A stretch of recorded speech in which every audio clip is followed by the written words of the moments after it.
Roan Ashwell is the worst student at his academy. But he's got one insane trick. He can watch you do anything once, and then do it better. Yeah, you heard right. He copies the motion, cuts out every wasted move, and beats the number you set. A time, a count, a weight, whatever's got your name on it. But don't get excited. If you ever land at a school where records are worth money, you won't get a gift like this. Here a broken record bankrupts your whole family, and our boy's already been stripped of a scholarship and squeezed harder than a Black Friday doorbuster, until the people who own this school wanted him gone. He came in with no house and no name. But by sundown on the year's biggest day, he tears 11 of 12 record plates off the wall and wrecks his hand, carrying more than the school's strongest could lift. Let's rewind to the start and watch every rich kid lose. So here's how this weird school works. Down one long marble hall sits the plate register, a wall of brass plates, and every plate is a record somebody set. Right now, all 12 plates carry a noble name, and the newest one only went up last spring. House Voss, 480 crowns a year, guaranteed for as long as nobody beats it. When a noble house pays to stamp its heir's name on a plate, the school pays that house an endowment for as long as the name stands. Break the record, and the plate, the money, and the bragging rights all move to you. Students walk past the wall every morning like it's just furniture. Roan doesn't. He stops at every plate and reads every name, twice. And if the person who breaks it has no house, then the plate goes straight to the school. Keep that rule in your back pocket, because our boy has no house at all. Word already moves through the mess hall that the register clerk, a stiff little man named Petrus Wick, double-checks scholarship paperwork for typos that aren't even there. Roan's heard the whispers plenty of times. He just keeps his head down, because dead last still graduates. He's about to become the most expensive problem this place has ever seen. Roan wakes up in the cheap wing, the bunk with the crest panel on his jacket left bare because he can't afford a crest. His roommate Ferris tosses him a stale roll and says, "Eat fast." Vance called an assessment today, and she never calls one for nothing. He's 18, final year, dead last in his class with the lowest composite grade on the board. His score sits at 11 points out of a possible 100, dead last out of 206 students, a number the other boys love saying out loud just to watch his face. He's got a thin white scar across his right knuckles and hands too big for a boy who's never won a single sparring match. Because that's the thing. Roan has never won a fight in his life, and he never will. Every year the school runs baseline drills, and every year the instructors skip the scholarship kids because measuring us feels like a waste of chalk. But one instructor doesn't skip him. Her name's Nella Vance, and she calls Roan's number off the list, even though 3 other teachers already crossed it out. A cluster of Calder boys nearby snort and elbow each other, already placing bets on how fast he folds. Nella ignores every one of them. She's got a clipboard in one hand and a stopwatch already running in the other. She points at the endurance rack and tells him to hold the iron bar out straight until his arms give. Now the standing hold record here belongs to House Calder, 400 crowns of endowment riding on it, set by some upperclassmen who trained 2 years for the number. Nella Vance expects Roan to last maybe 40 seconds. But right before his turn, a Calder boy named Bastian struts up to demo the proper form. He flashes Roan a grin and says, "Watch and learn, scholarship." Roan doesn't answer. He just watches every place the kid's shoulder trembles and wastes strength, 3 dips in 11 seconds, each one a breath of power thrown away for nothing. Then Roan lifts the bar. He doesn't grip it hard, doesn't shake, doesn't clench his jaw. He holds it exactly where the muscle does the least work, the way Bastian should have. 40 seconds passes. Then a minute. Then 2. At the 2-minute mark, a few students stop talking and actually turn to look. Nella's stopwatch hits 2 minutes 40, and her pen stops moving over the clipboard entirely.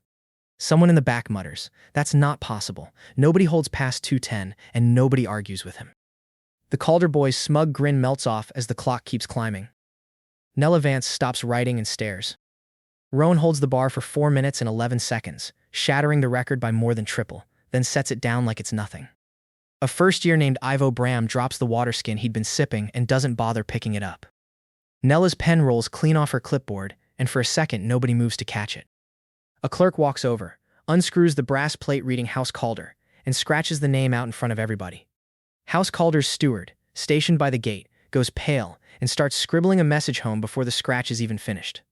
A younger Calder cousin mutters that their uncle will lose his mind when the letter arrives. 400 crowns of endowment evaporate off the family's books.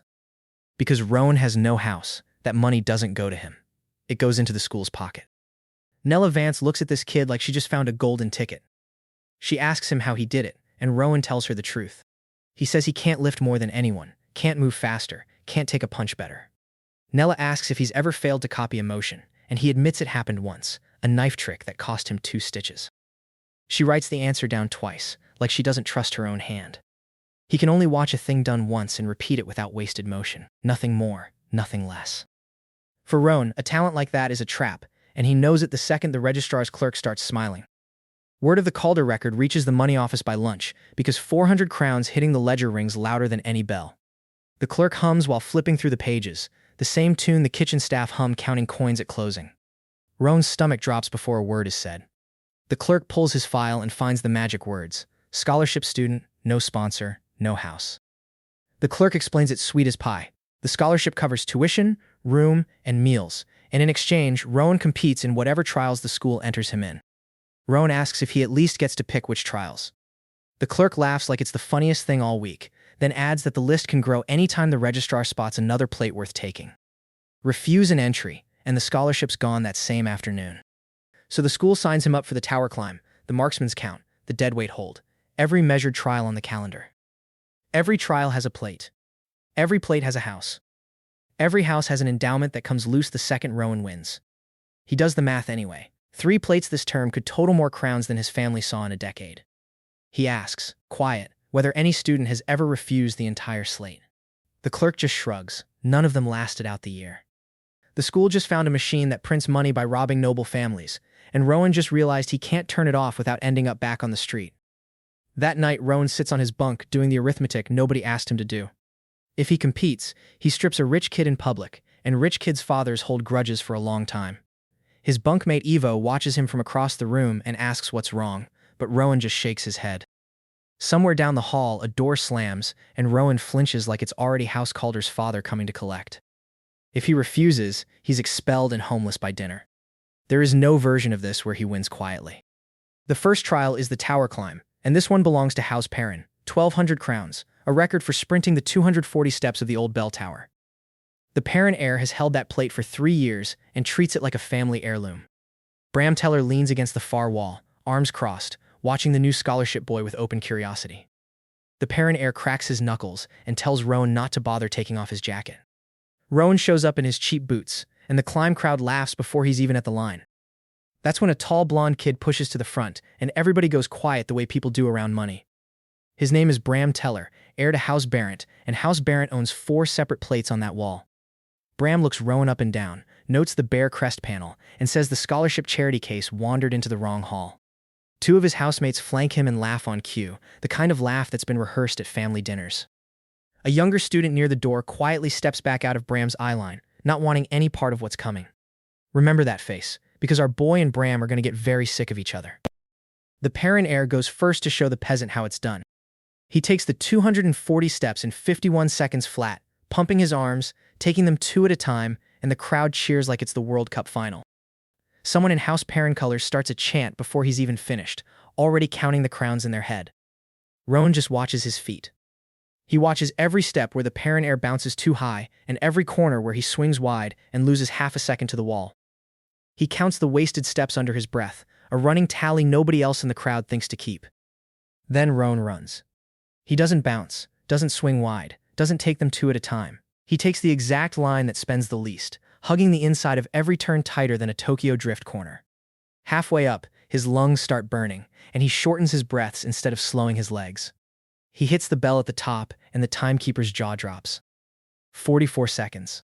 7 whole seconds under a record that stood 3 years. The timekeeper checks the mechanism twice, certain it must have misfired, before he'll even write the number down. The Perrin heir doesn't say a word. He just sits down hard on the top step and stares at the bell like it insulted his mother. One of his own housemates starts to say something comforting and then thinks better of it and closes his mouth.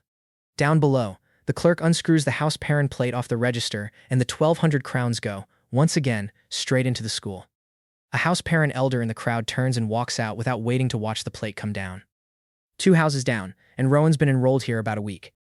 Bram Teller catches Rowan in the corridor after and isn't laughing anymore. He tells Rowan the Perrin family and the Barrett family dined together, and that a nobody who costs his friends money doesn't last long at Halbrook. Rowan says he didn't ask to be entered, which is true, and Bram says nobody cares what a charity case asks for.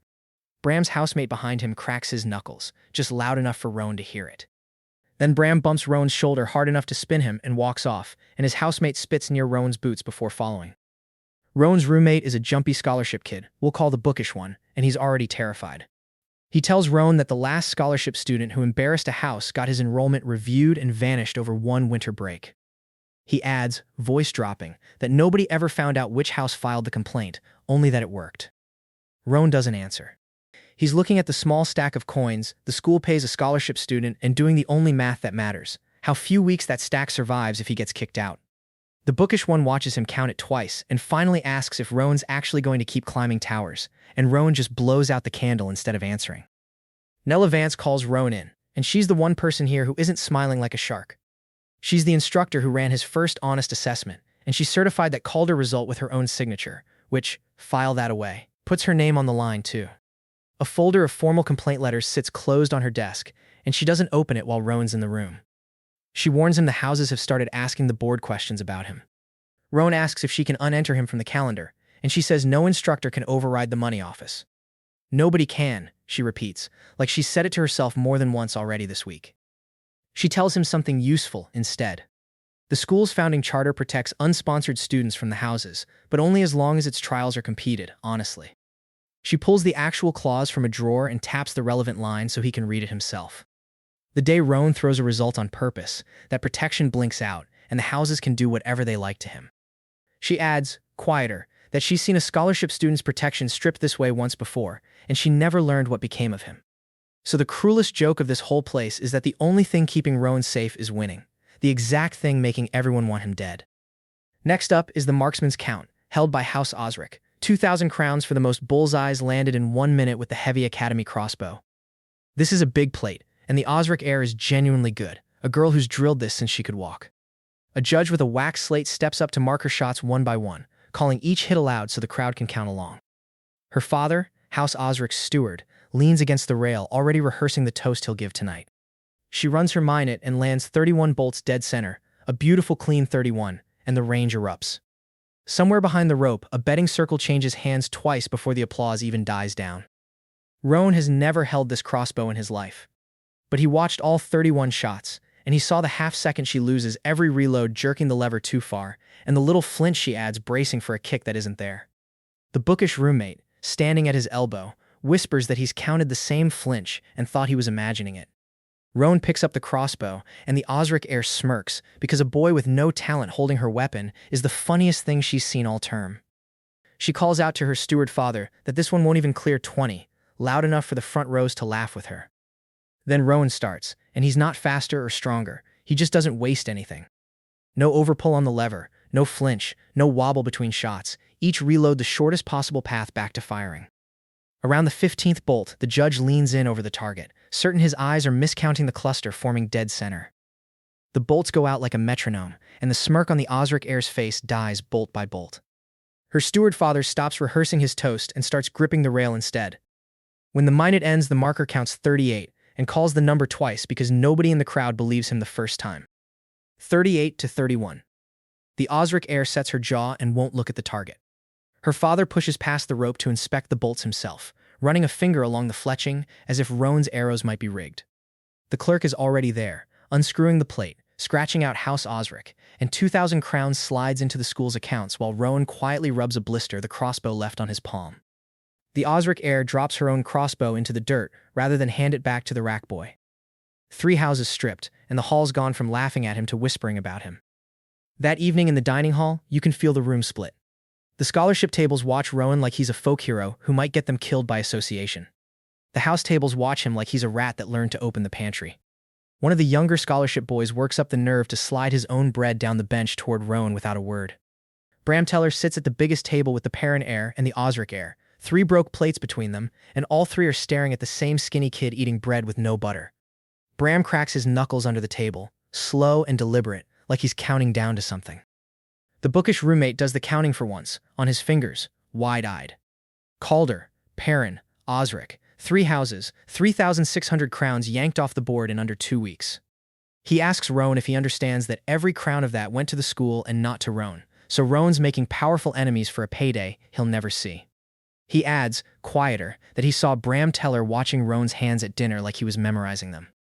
Rowan says he understands it better than anyone. That's the part nobody gets.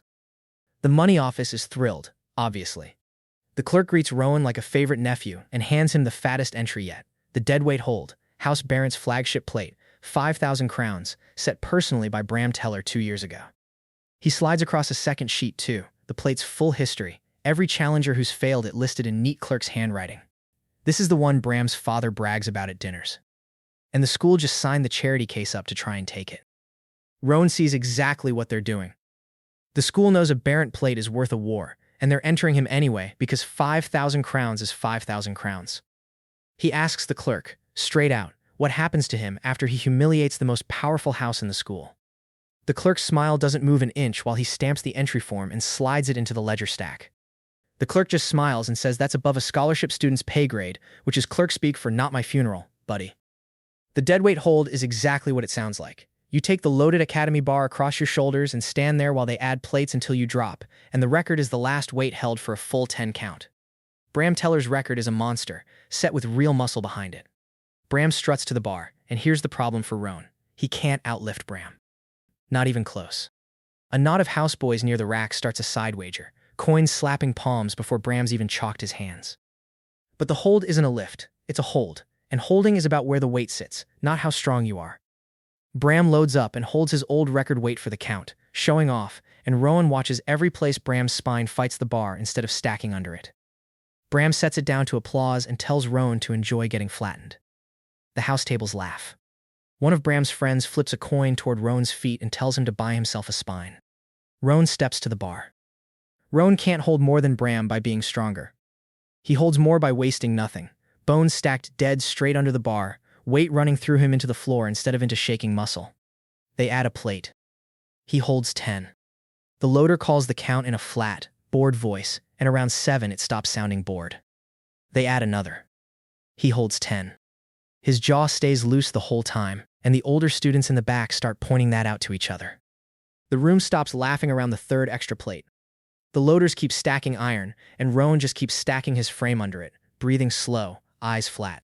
A scholarship boarder near the front starts counting the plates under her breath. He beats Bram's record weight, then beats it again, and by the time his legs start to go, he's held 11% more than the plate Bram set. Someone near the register whistles low and long. A bet just changed hands.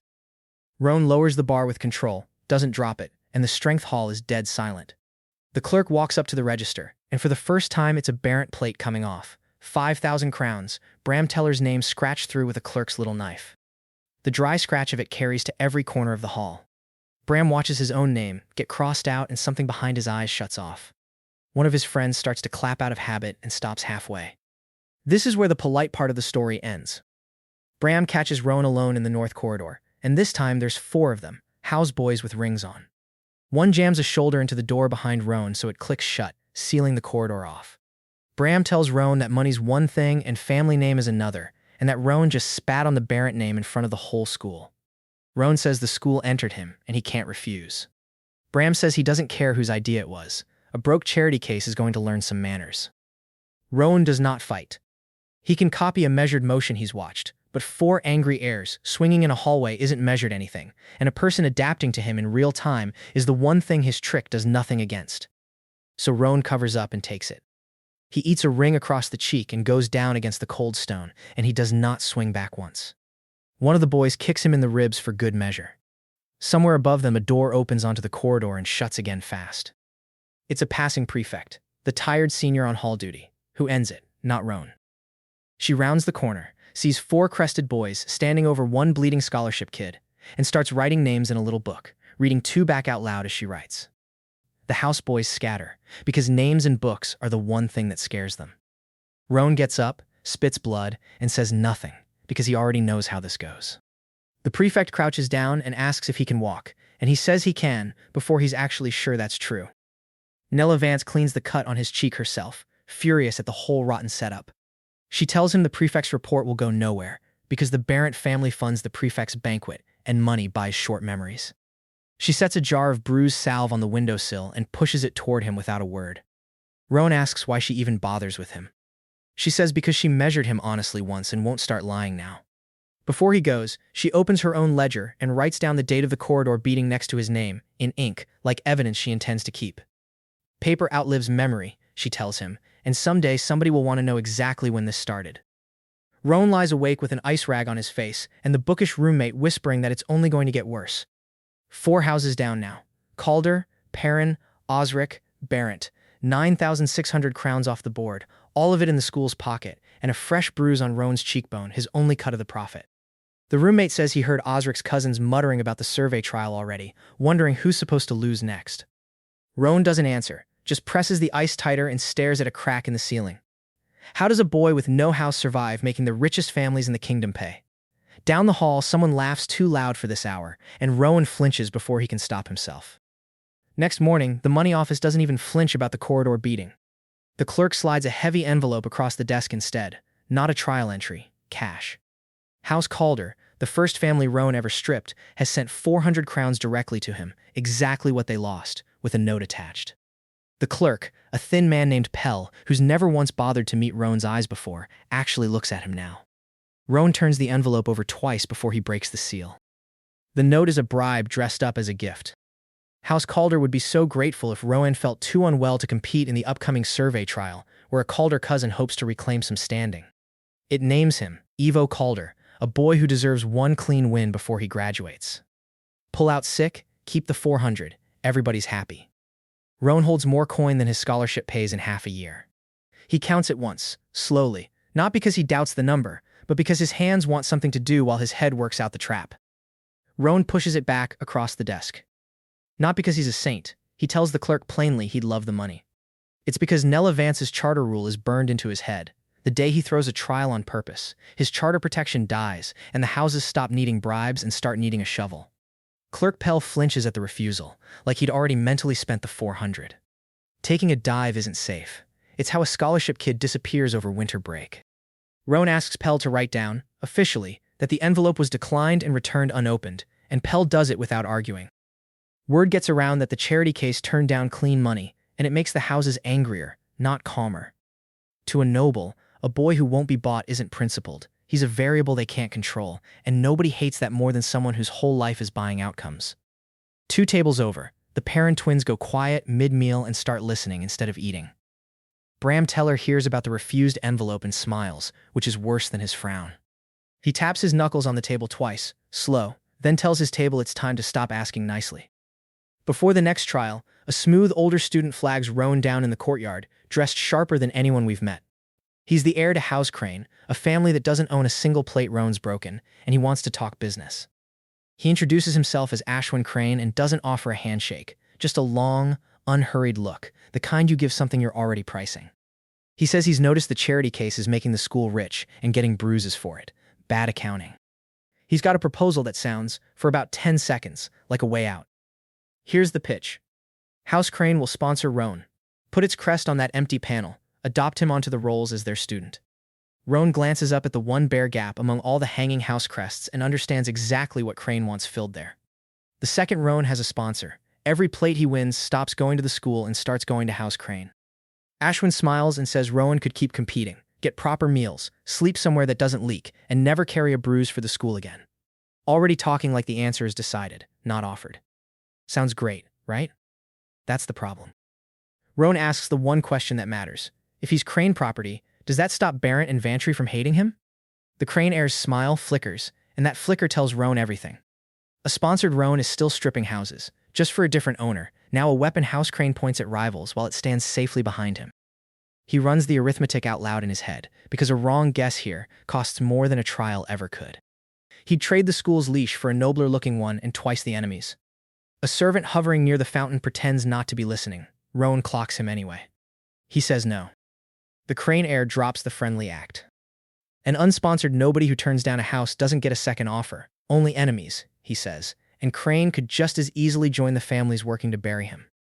Roan says he understands, and he does. He just watched a rescue reveal itself as a recruitment. The Crane heir studies him a beat longer, like he's refiling Roan under a more dangerous heading. He names no names, but promises Roan will hear from House Crane again, not with an offer next time. Walking off, he leaves Rowan with another enemy earned by refusing to be owned. Rowan exhales once and heads for the survey field before the trial starts without him. The survey trial is where the houses get clever. You're handed a chain and a level, and you measure a marked stretch of the old boundary field as fast and as accurately as you can. The record's held by House Vantry, 1,800 crowns, one of the two big players circling Rowan. They've had all week to prepare a surprise. Rowan checks his chain link by link before he steps onto the field, because a warped link would explain a lot. A cluster of Vantry retainers has staked out the best spot along the rope line, close enough to signal their heir. The judge scoring the trial is a heavyset examiner with a Vantry seal in his pocket, already decided the charity case will come up short. The Vantry heir runs the field first, drags his chain, fumbles 2 measurements, and the bought judge writes down a clean number he never earned, pausing theatrically over his ledger to sell the lie. The house tables clap for a performance, not a result. In the crowd, the tired senior prefect watches the judge's pen a little too closely, filing the moment away without comment. Then Rowan runs it, having watched the Vantry heir's every sag and remeasure and wasted step. He lays the chain with no sag, levels once instead of 3 times, and walks the boundary in a straight economical line, planting each stake the instant the level settles, never second-guessing a reading. His time is faster, his measurement closer to true. It isn't even close. Onlookers from smaller houses start murmuring, doing their own rough math and not liking what it implies about the Vantry heir's earlier run. But the bought judge reads his numbers wrong, on purpose. He announces the Vantry heir's time is better and calls Rowan's measurement over the true mark, loud, straight-faced, betting the crowd trusts the clipboard. The house tables cheer. A Barrett retainer laughs outright, delighted to see Rowan cut down by someone else's hand. Rowan watches a robbery happen in daylight, with no house to object for him. His jaw tightens, but he doesn't shout. Shouting would only prove the judge's unspoken point. So Rowan does the one thing a bought judge can't survive. He makes the measurement undeniable in front of everybody. Calm and loud enough for the whole field, he asks for both chains to be laid against the fixed boundary stones, because stones don't take bribes. The judge tries to wave the request off, insisting his numbers already stand, but the crowd has gone quiet enough that refusing now would look like guilt. Rowan knows his line is true. He watched himself lay it. He holds the judge's eyes for one long second, so the man knows he isn't backing down. The tired senior prefect drags both chains to the boundary stones herself, while the judge sweats through his collar. She calls out each measurement flat and unhurried, so no one can claim it was rushed. Rowan's chain matches the true distance almost dead on. The Vantry heir's is short by a full stride, exactly the fumble Rowan watched him make. Muttering ripples down the house tables as the numbers land, and even Vantry retainers look away rather than defend it. You can't argue with a stone in the ground. The bought judge says nothing more, and his silence is its own confession. The bought judge tries to keep talking, and the crowd has already turned, because nothing turns a mob faster than watching a rich man get caught cheating a poor kid. The examiner goes purple and pretends he misread. A stable hand near the rope line spits at the examiner's boots and nobody stops him. The clerk, who honestly does not care about honesty, but does care that the school gets its cut, unscrews the House Vantry plate and pockets 1,800 crowns for the school. He hands Rowan a torn receipt stub as proof the crowns are logged, since half the field still doesn't believe a Vantry plate really came down. 5 houses down. Nella Vance heard about the boundary stones, and she's half proud, half scared to death. She tells Rowan he just publicly humiliated a bought examiner, and bought examiners have friends on the board. She also tells him the thing he needs to hear. The charter protected him today only because he competed honestly and made them prove it in the open. She slides a folded board memo across the desk, unsigned, warning that irregularities will be reviewed at term's end. Rowan asks who wrote it, and she admits she doesn't know, which frightens her more than if she did. The second he'd stayed quiet and let the fix stand, he'd have consented to a dishonest trial, and that's a crack the houses would drive a wagon through. The school lines Rowan up next for the long vault, House Marlowe's plate, 1,300 crowns, the farthest leap off the springboard with the academy pole. But the houses learned from the judge fiasco. You can't bribe a boundary stone, so this time they don't touch the scoring, they touch the gear. Someone swapped the issue pole for one that's been shaved thin near the grip and weighted the toe of Rowan's left boot with a lead slug sewn into the sole. The equipment steward signs off on both items without a second glance, because the forged tally mark on the pole matches his own hand well enough to fool him. A younger boy from the vault line notices Rowan's boot sits crooked on the rack and says nothing, afraid of losing his own spot in the trials. They're not cheating the measure. They're cheating his body. The Marlowe champion vaults first, a clean, strong leap, and Rowan watches it and copies the motion perfect, except his copy assumes a normal pole and a normal boot. The shaved pole flexes wrong under him, and the weighted boot drags his plant foot a hair slow, and Rowan's first vault comes up short of the Marlowe mark. The house tables howl, and someone in Marlowe colors starts a slow, mocking clap that spreads down the row. For the first time all term, the copy failed, and Rowan hits the pit knowing something's off. He lies there a beat longer than the fall requires, running the motion back in his head instead of scrambling up to save face. Here's the thing about a boy whose whole gift is reading wasted motion. He feels exactly where the waste came from, because it wasn't his. He checks the pole and finds the shaved grip, pulls off the boot and finds the lead slug, and now he's not just watched the champion, he's measured the tampering itself. He weighs the slug in his palm and clocks it at close to 2 ounces, enough to matter, not enough that anyone glancing at the boot would notice. He can't get a fair pole issued, the houses saw to that.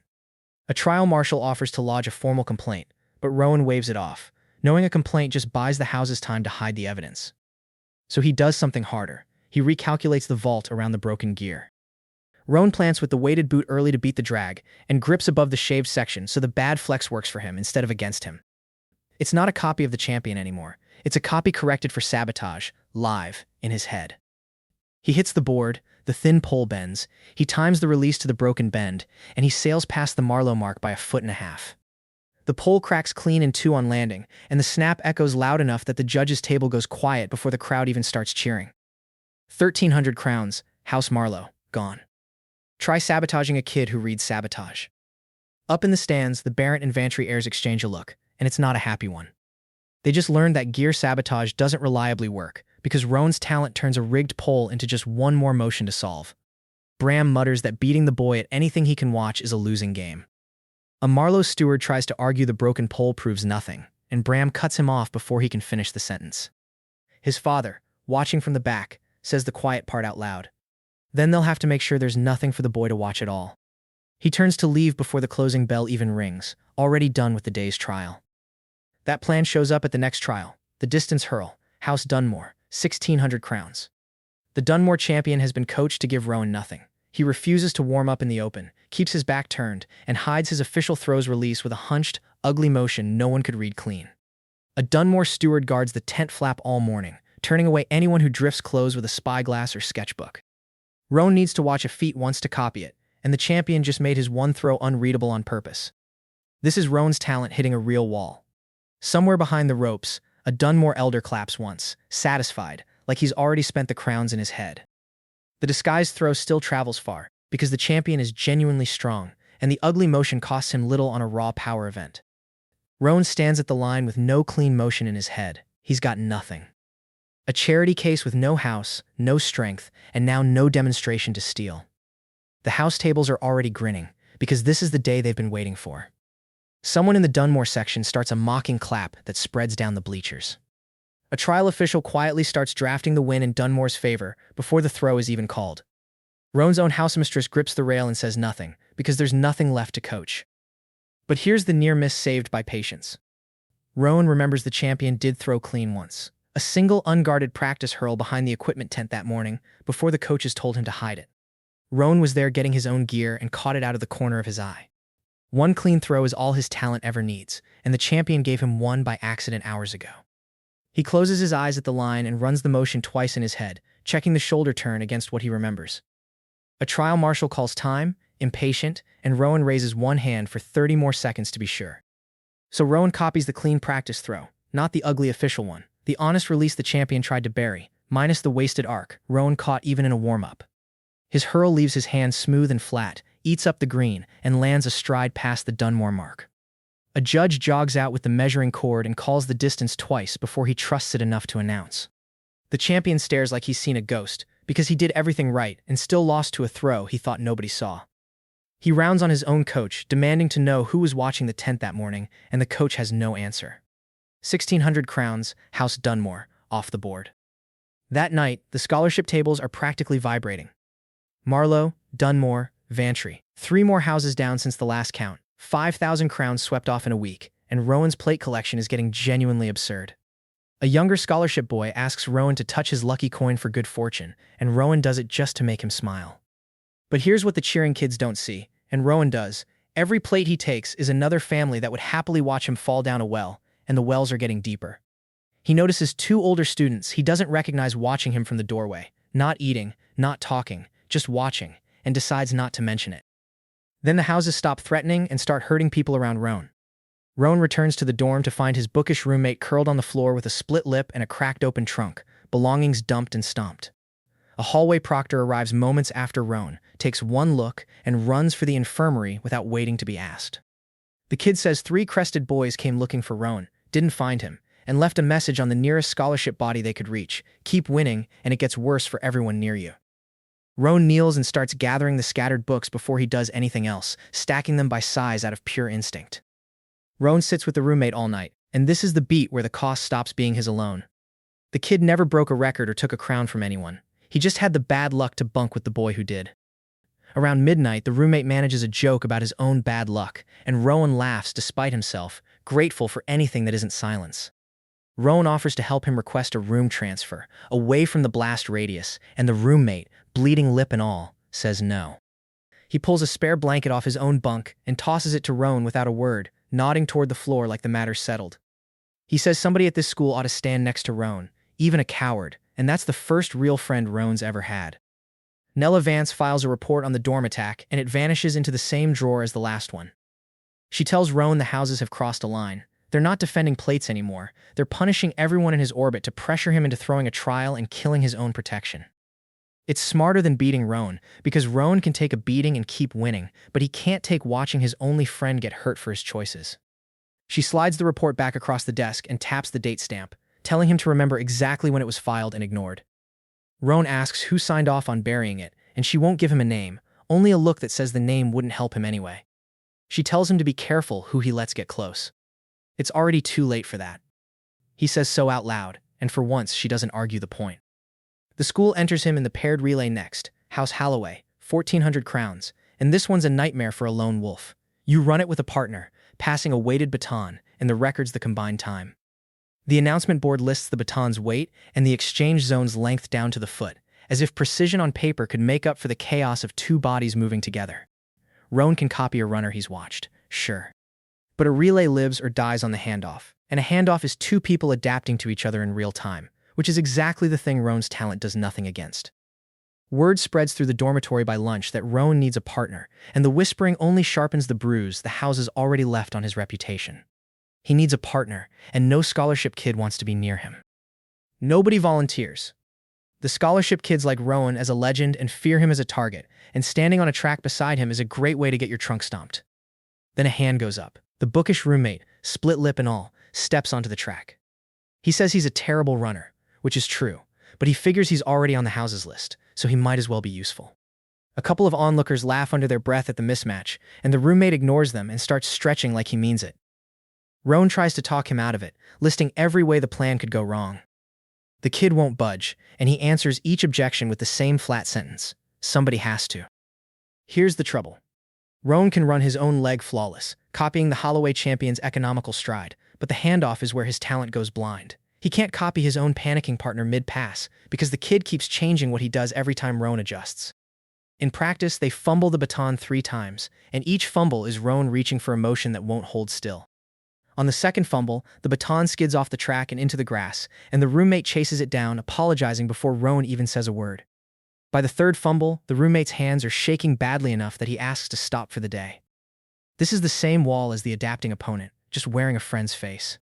So Roan solves it the only honest way his rule allows. He doesn't try to copy the handoff. He removes the need for one to be perfect.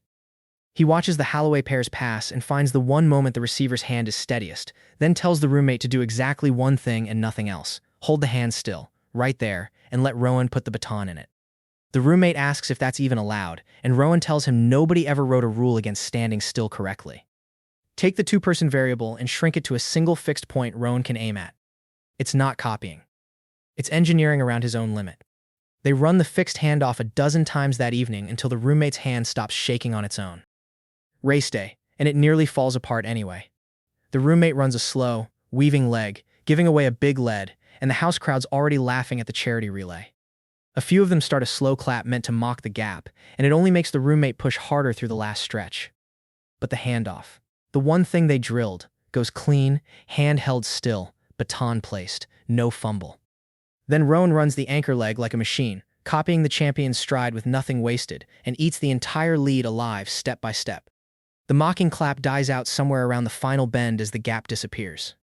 They cross combined by a hair. A hair, but it counts.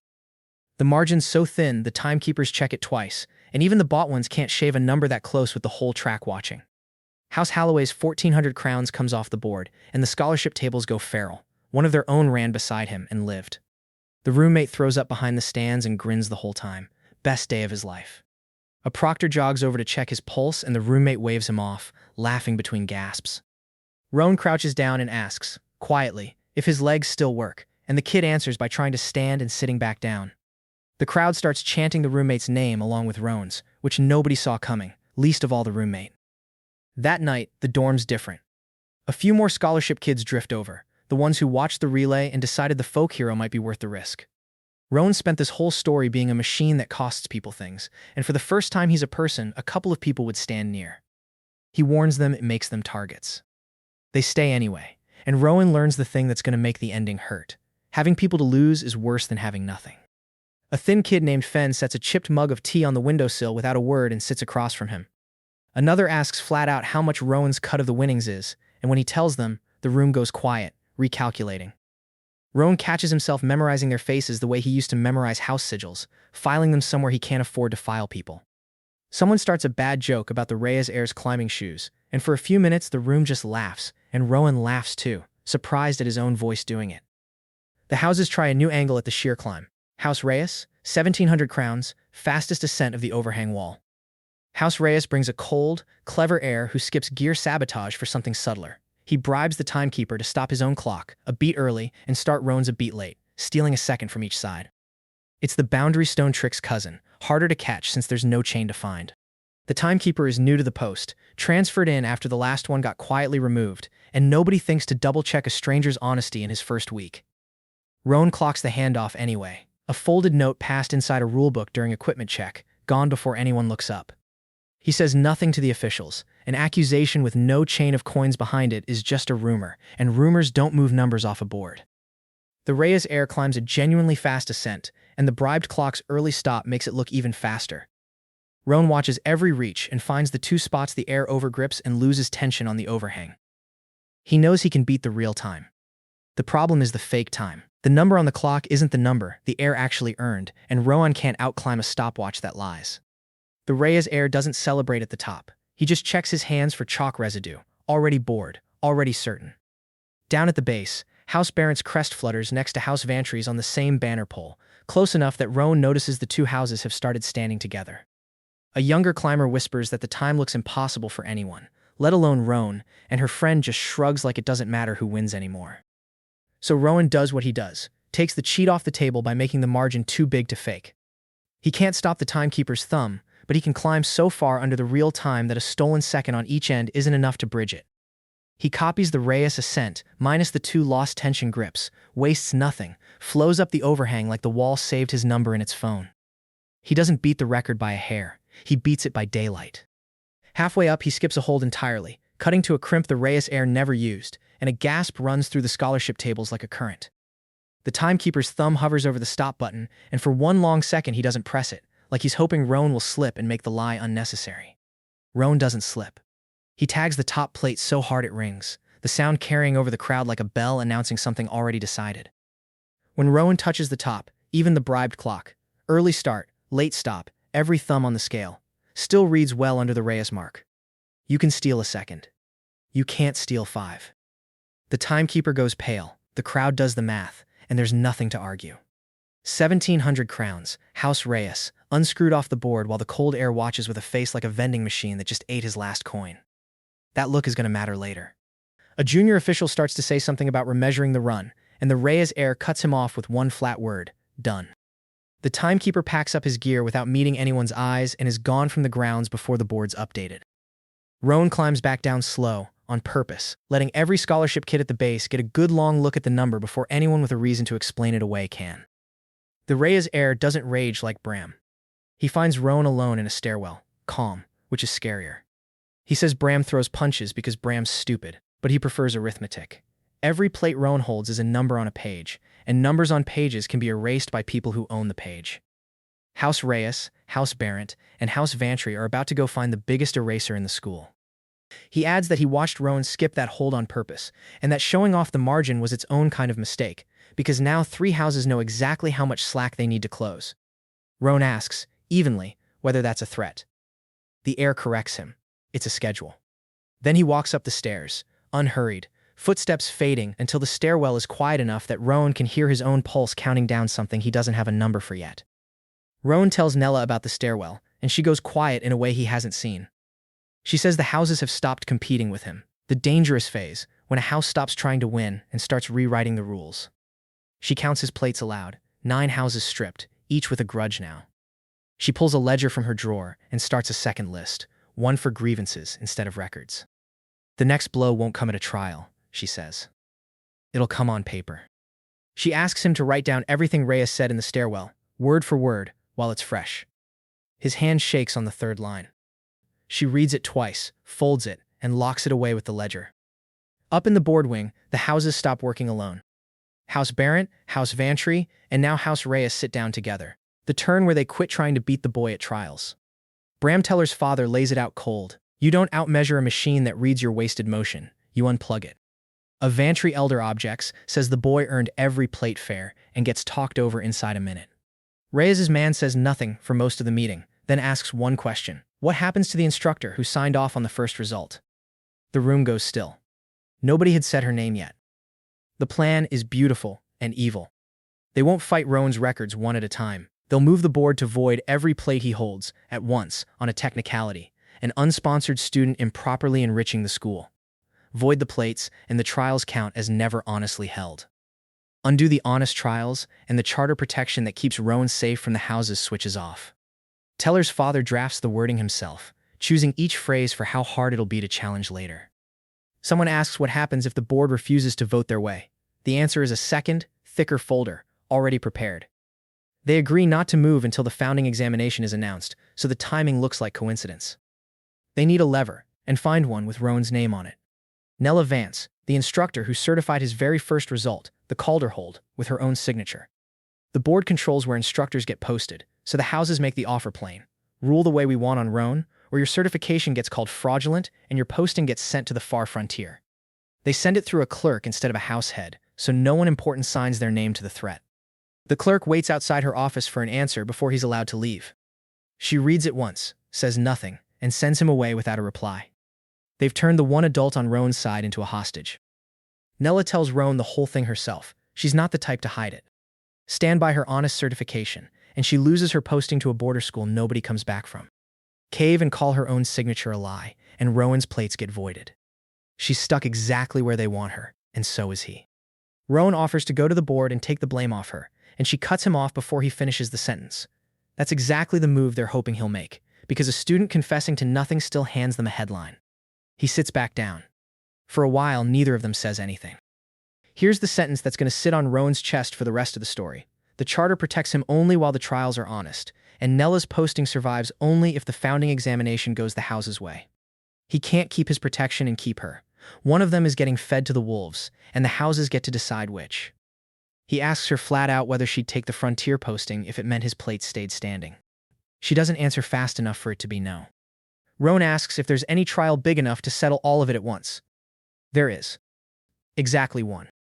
The board announces the founding examination, the oldest event on the calendar, held once a year. Not one record, but 12. Every discipline the school has, all in a single day, every plate up for grabs at once. The announcement names outside judges from 3 neighboring schools, so no house can quietly tip the scale. Whoever holds the most founding plates at sundown is named the year's first scholar, whose standing outweighs any board vote. Word spreads through the dormitories within the hour, and by nightfall, every house on the list is already drawing up its roster. The houses set this trap with care. If Rowan competes and wins founding plates, they'll argue he improperly enriched the school across 12 trials and void the lot, killing his charter protection in one stroke. If he refuses to compete, he loses his scholarship the same afternoon. Nella Vance's posting rides on the house's winning either way. A clerk posts the 12 trial names before sunrise, and scholarship kids gather to read the ink while it's still wet. Someone has already chalked odds against Rowan on the dormitory wall, 3-1 he doesn't finish. 12 trials, 1 day, everything on the table. The night before founding, Rowan sits with the bookish roommate and the tired senior prefect, who's quietly decided she's on his side after the chains.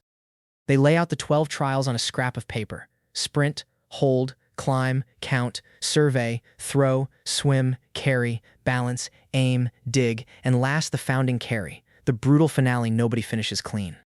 Every trial has a house name and an endowment attached, and Rowan must break as many as he can while the school prays he trips. The roommate reads off the endowment totals, his voice going flat with disbelief by the fourth. The prefect asks whether Rowan actually thinks he can survive all 12 without collapsing. He doesn't answer right away. She lights a second candle so they can keep reading past curfew. The prefect points out the flaw the houses are counting on. Rowan's copy only works on a measured feat he's watched, performed once, in person, that day. So the houses have ordered their champions to hide their real technique, run ugly, fake their form, give Rowan nothing worth copying. Rowan just nods. If they run ugly, they run slow, and slow is a number he can still beat. The roommate objects that the swim and the climb can't be faked slow without real risk of drowning or falling, so those champions may have no choice but to go clean. Rowan turns that over and says those are the 2 trials he plans to win by the widest margin. The prefect almost smiles and tells him to sleep before dawn ruins the plan. Founding morning, the whole school packs the great yard, house tables on one side, scholarship kids crammed on the other, the plate register wheeled out so everyone can watch the plates change live. Bram Teller stands up front with his father, arms crossed. Nella Vance stands with the instructors, her whole career about to be decided by a kid in cheap boots. A steward rings the opening bell 3 times, and the yard's murmur drops to nothing between the second and third strike. Bram's father leans down and murmurs something. Bram's jaw tightens like he's swallowing a reply. Rowan catches the prefect's eye across the yard, and she taps 2 fingers against her wrist, their signal for stay steady.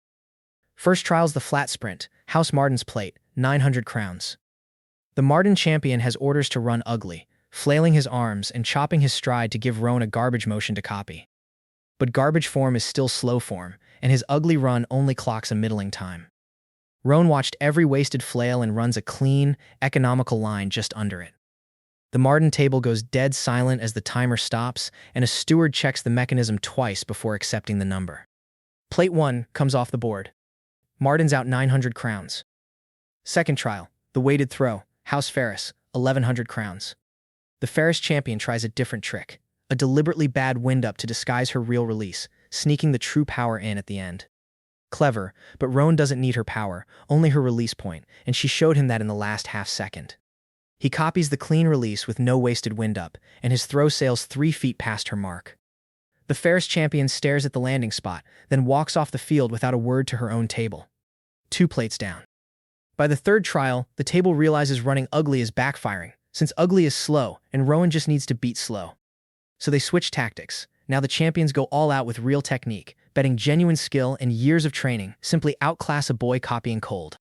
Bram's father gives the order himself.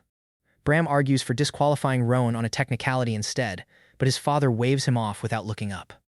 It's the smarter bet, and it also hands Rowan exactly the clean motion he wants. Third trial's the rope climb, House Odell, 1300 crowns. The Odell champion goes full send, real technique, a genuinely fast climb, and the house tables roar. Rowan watches every pull. Then he climbs the same rope, minus the 2 spots, the champion regrips and loses tension. Half a second faster. Plate 3, 1300 crowns, gone. A chalk marshal rechecks the timing plate twice before he'll call it. The Odell champion sits down hard on the grass and stares at his own palms. Someone on the scholarship benches starts a slow clap that nobody else joins, and it dies alone. Bram Teller watches 3 allied houses lose plates before lunch, and he is not okay. He tells his father the boy will run the whole board if they don't act at the trials themselves. His father says the trap isn't the trials, it's the void afterward. Let the charity case pile up plates, since every plate is more rope to hang him with. Bram digs his thumbnail into the wax seal of the family's trial roster until it splits. His father takes the roster back and smooths it flat without a word. Bram mutters that rope takes too long, he'd rather use his hands. His father's silence says he's heard that line before. Fourth trial's the breath swim, House Calloway, 1500 crowns, 1 length underwater on a single breath, timed. Rowan can copy the motion but not the lungs, he's got no more air than anyone. The Calloway champion swims a strong length and surfaces gasping. Rowan copies the stroke with 0 wasted kick, uses less air for the same distance, and edges the time. 4 plates. Nella watches from the instructor line, hand pressed to her own sternum, the whole length. Roan surfaces coughing hard twice before he can raise his arm for the mark. A Callaway steward wades in to check his eyes for the blue tinge of a bad hold, finds nothing, and looks almost disappointed. Halfway through the 12, the yard does the math out loud. 4 founding plates broken, 4 houses stripped. Marden, Ferris, Odell, Callaway, out a combined 4,800 crowns before noon. The scholarship side is losing its mind. The house side has gone quiet and mean. Up on the instructor line, Nella Vance watches her frontier posting get closer with every plate Roan takes, because his winning is exactly what dooms her. A junior instructor runs the tally to the headmaster's table. He reads it without expression and flips the slate face down. 2 house fathers walk off toward the gate mid-count. Nella catches herself gripping the fence rail white-knuckled and makes herself let go, finger by finger. Between trials, Roan finds Nella at the water barrel and asks the thing eating him alive. Every plate he breaks strengthens the house's improperly enriched the school argument, and is one more reason the board ships her to the border. He asks if he should start losing on purpose to save her. She grabs his collar. No. The second he throws a trial, the charter dies and they both lose, her posting and his protection. The only road out is winning it, so clean nobody can call it dishonest. Roan's hands shake when she lets go. He presses them flat against the barrel's cold rim until they stop. She tells him to look at her, not the yard, and repeats the plan like a drill. Copy clean, win clean, say nothing. He asks what happens to her if he loses the last trial by real accident, and for the first time she has no answer ready. 5th trial, the balance beam carry, House Sorrel, 1,000 crowns. Walk the narrow beam carrying a loaded yoke without spilling, fastest clean crossing. The Sorrel champion crosses careful and slow, no spills. Roan copies her crossing minus every small correction wobble, dead steady, nothing slowing him down. Faster clean time. 5 plates off the board, and the house side stops cheering entirely. The Sorrel champion waits at the far end and studies Roan's footwork on the walkback, taking notes now herself. One house table starts folding its banner before the marshal calls the final tally. Bram watches it come down and mutters that 5 is enough, loud enough for the boys beside him to hear it as a promise. During lunch, the houses try the old method once more. Bram Teller and 3 houseboys corner Rowan behind the equipment shed, away from the yard. Bram says all Rowan has to do is twist an ankle, by accident on the next trial, and walk away rich and unbroken. Rowan says what he told the envelope. No. Bram cracks his knuckles, figured a charity case would need convincing. One boy checks that no marshal's line of sight reaches the shed and blocks the gap to the field. Rowan sets his feet wide, drops his weight the way the trials taught him, and reads the boys' stances instead of their faces. Bram steps closer. Last polite conversation he's getting. And once again, Rowan doesn't fight. 4 houseboys in a blind spot is not a measured event, and his whole life is measured events. Bram's fist catches him in the ribs, and Rowan folds against the shed wall and covers up, taking it, because taking it is all his talent leaves him. He protects the one thing that matters, his hands, the tools of the only trick he's got. One of the 4 hangs back near the corner and doesn't swing. Bram barks at him to earn his invite, and the boy throws one half-hearted shove just to be seen throwing it. Rowan counts the blows without meaning to, and somewhere past the 4th, he stops registering pain as pain and starts registering it as data. A spade tips over in the scuffle and clatters against the stone, loud enough that every boy checks the tree line. The tired senior prefect and the bookish roommate come around the shed looking for Roan, and the moment there are witnesses, the houseboys back off, because they can bruise a nobody, but they can't afford a written report on founding day.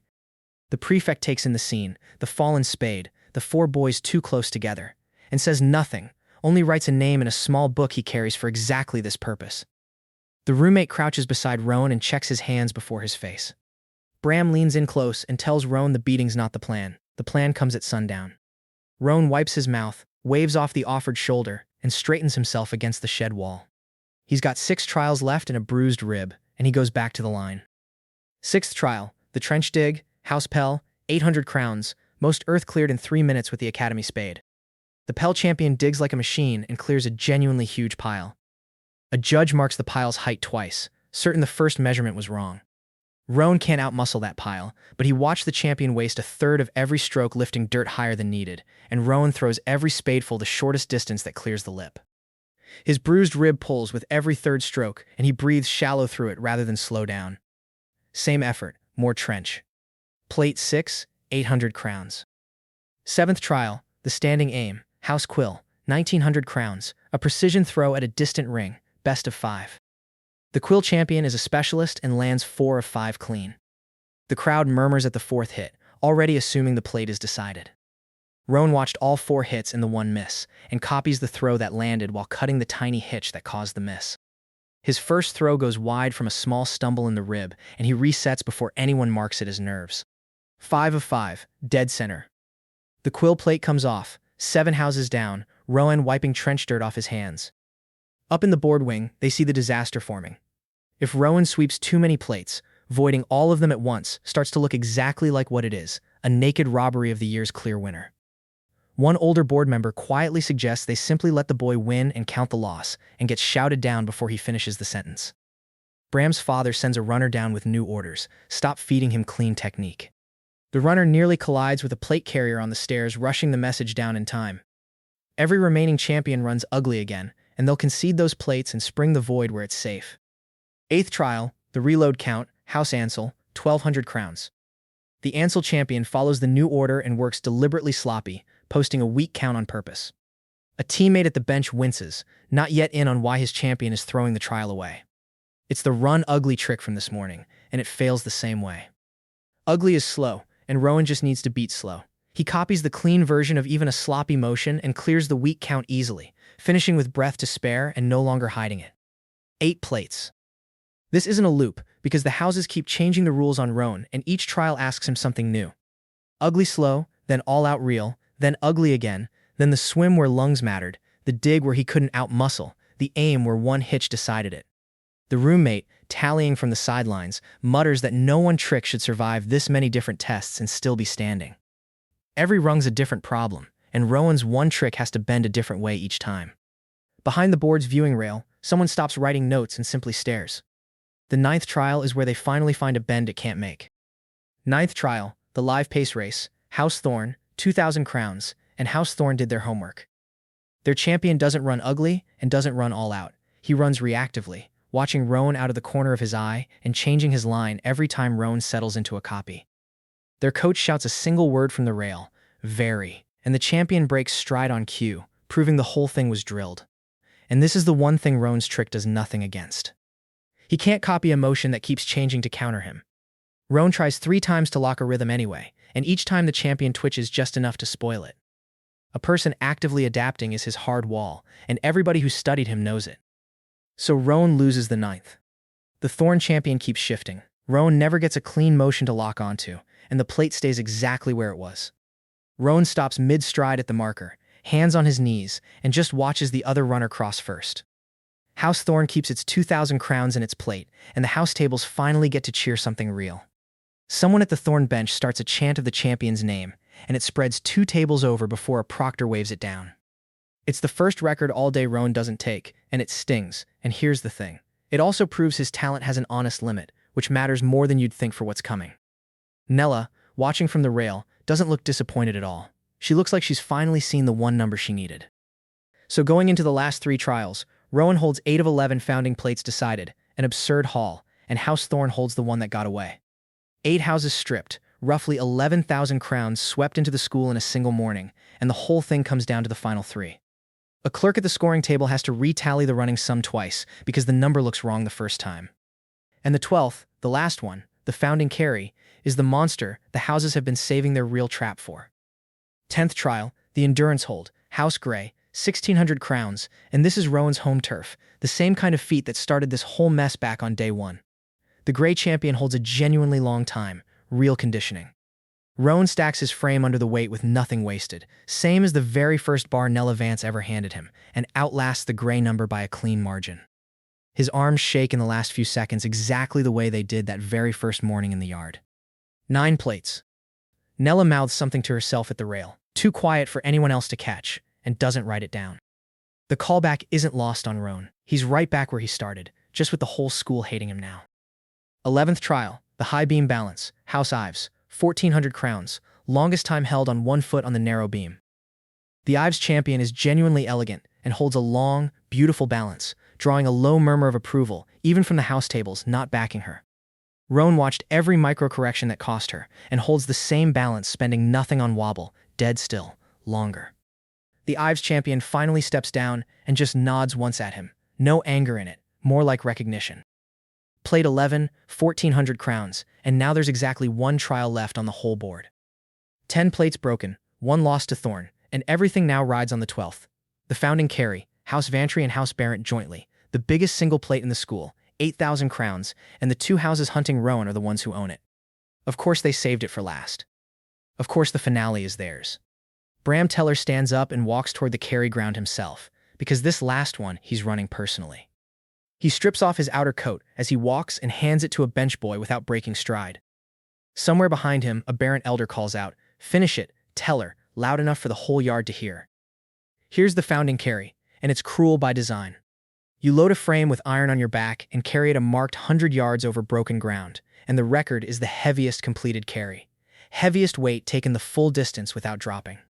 Proctors are already staking fresh ground markers into the dirt, further out than anyone's seen used before. It's the one trial that looks like it should reward raw strength, which is exactly why Bram's running it, because Bram genuinely believes a strong man beats a copy here. He says as much to the proctor loading his frame, flat and certain, like he's already rehearsed the line for later. And this is where the story's longest, hardest fight begins. Bram loads a brutal weight, more than his old record, and he carries it. Grinding, roaring, real strength, real training, every step earned.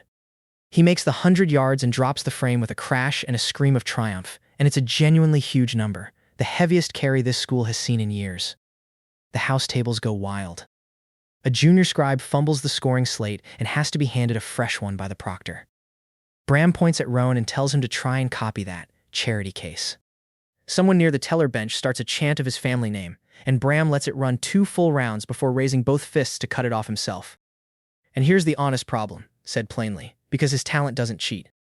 The carry rewards weight held over distance, and Rowan cannot hold more weight than Bram by being stronger. He isn't stronger. He's never been stronger. That's the whole point of him. His trick only removes wasted motion.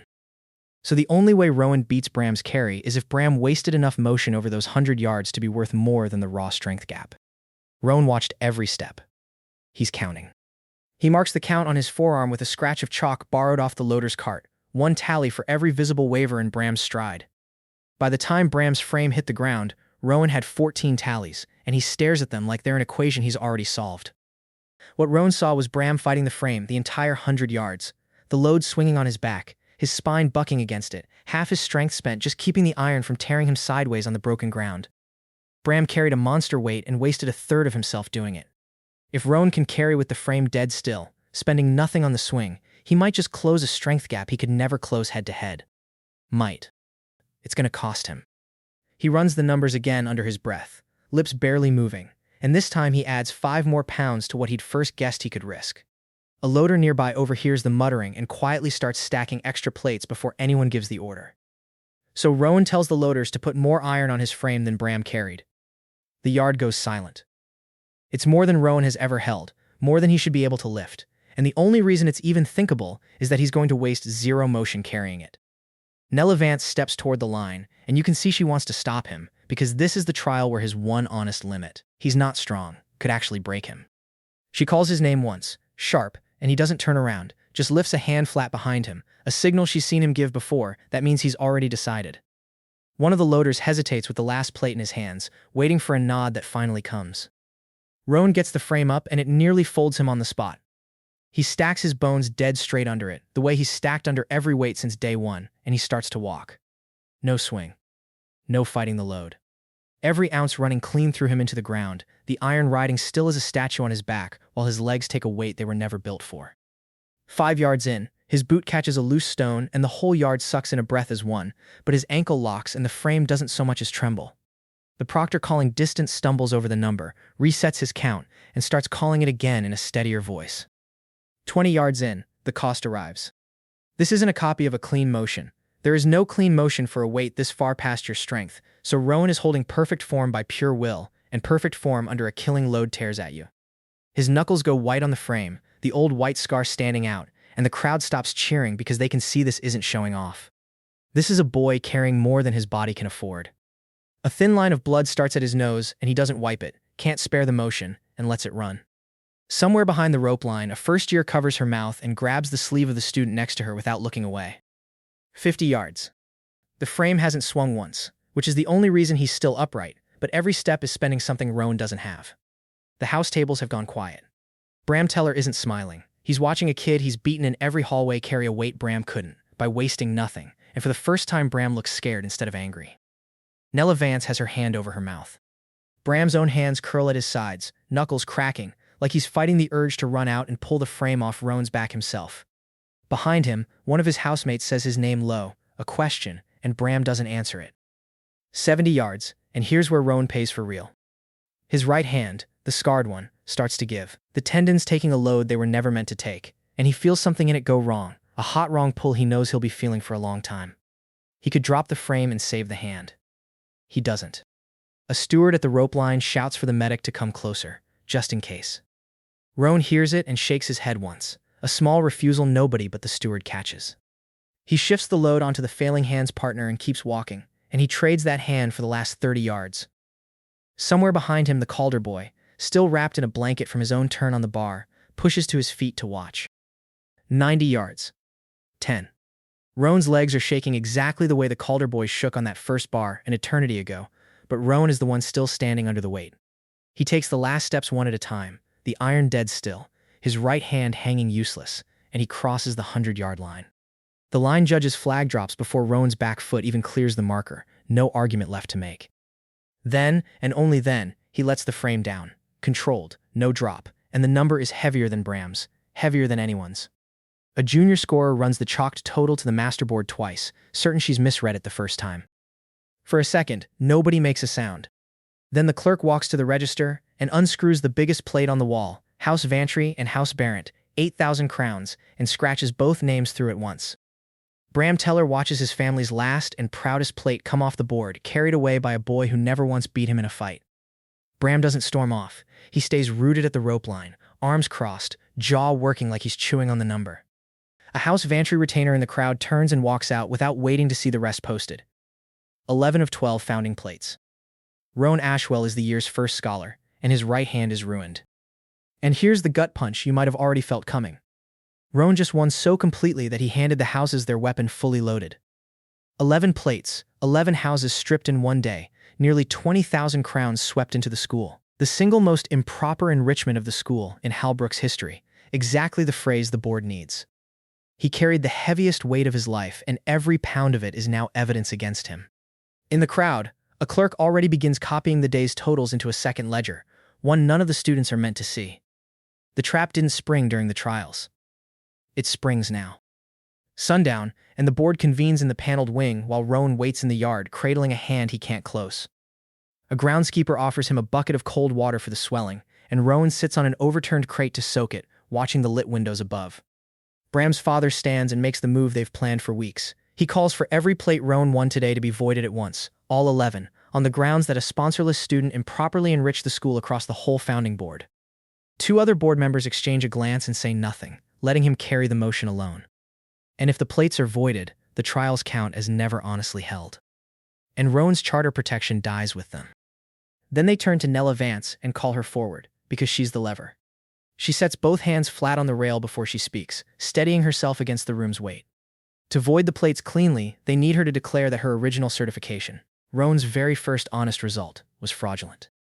Do that, and every plate he's ever taken becomes tainted, the whole day collapses, and her posting is safe on the frontier's other side of the ledger. Refuse, and she's on the next wagon to a border school, and the plates might just survive. A clerk near the door already has her transfer papers drawn up, ink barely dry, ready either way. The whole thing lands on one instructor's answer. Before Nella can speak, the cold Reyes heir's father stands and sweetens the trap. He produces the timekeeper from the sheer climb, the one who cheated for House Reyes and got caught, and offers him up as proof that Roan's trials were riddled with irregularities all along. The timekeeper won't meet Nella's eyes, staring instead at a spot on the floor near his own boots. It's brazen. The man cheated for the houses, and now they're using his cheating as evidence against Roan. Someone on the board's far end mutters that this is thin even for Reyes, but doesn't say it loud enough to matter. But a bought board doesn't need the story to make sense. It just needs enough paper to look official. Out in the yard, though, something the houses didn't plan for is happening. The bookish roommate and the tired senior prefect have gathered a knot of scholarship kids outside the board wing, and they're not leaving. They can't vote and they can't testify, but they can stand there, a wall of witnesses, so that whatever the board decides, it decides in front of eyes it can't buy. A junior housemaster tries to wave them back toward the dorms, and not one of them moves. Someone's phone catches the moment and starts streaming it to half the underclassmen still awake. It's not much. It might be the only thing keeping this from happening in the dark. Nella Vance stands in front of the board with her career in one hand and the truth in the other. She looks at Bram's father, and she looks at the door where a ruined-handed kid is waiting in the dark, and everyone in that room knows what a smart woman with a mortgage says here. A junior board member taps his pen against the table, timing her silence like it costs her something. Nella sets her certification papers down on the table before she speaks, like she's already decided what she can't take back. Roan told her to save herself. The houses are certain she will. And this is exactly the moment the story leaves you hanging. Because Nella Vance opens her mouth to answer, and the board leans in, and Bram's father smiles like a man who's already won. And whatever she says next decides whether Roan keeps his protection or loses her, because he was never going to keep both. Bram's father's aide leans in and whispers something that makes him smile wider.